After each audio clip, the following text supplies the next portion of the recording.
من نقاش ومن كذلك خبره ديال الخبراء وديال الاساتذه المحاضرين معنا. وسيتطرق الى موضوع اساسي تدخل في اطار الالتزامات الخمس اللي خدينا، وهو محاربه الفساد.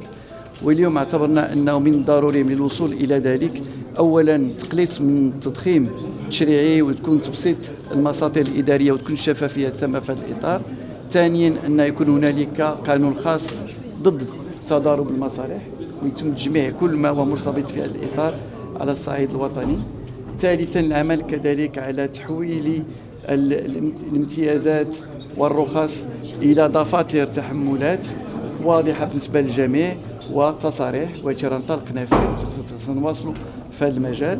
ورابعا العمل كذلك على اي دعم اللي تتعطى من طرف الدوله خص يكون يعود بالنفع للمواطنات والمواطنين ويكون هنالك مصلحه عامه. وبالتالي حنا ضد الدعم اللي تكون غير مشروط، ضروري أن يكون مشروط للحفاظ على المنفعة العامة والحفاظ على المواطنات والمواطنين، ومن بين بالطبع الإشكالية ديال القدرة الشرائية للمواطنات والمواطنين.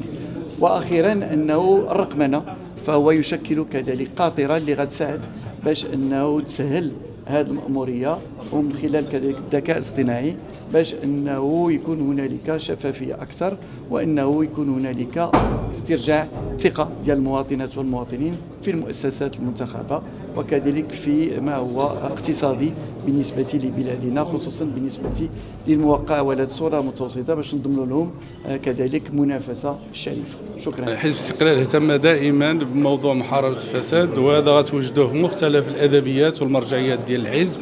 كان آخرها المرجعية والوثائق ديال المؤتمر 18 للحزب، كذلك مختلف البيانات ديال المجلس الوطني ديال اللجنة التنفيذية أكدت ولا زلنا نؤكد على ضرورة محاربة الفساد من أجل خلق بيئة آمنة محفزة على الاستثمار ومدعمة للتنافس الشريف، وتضمن جميع الحقوق ديال المواطنات والمواطنين وحقوق كذلك ديال المستهلك.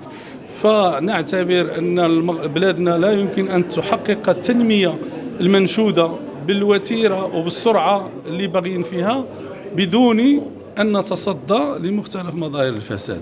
فالفساد كيضيع على بلادنا واحد النقط مهمة في التنمية، وبالتالي أنه باش تكون عندنا واحد المردودية، واحد الدينامية اقتصادية وتنموية ناجعة وعندها أثر على المواطنات والمواطنين، لا بد من مواجهة هذه الكوابح، وأساسا التمظهرات ديال الفساد، تواطؤات على الأسعار اللي يمكن أن تقع.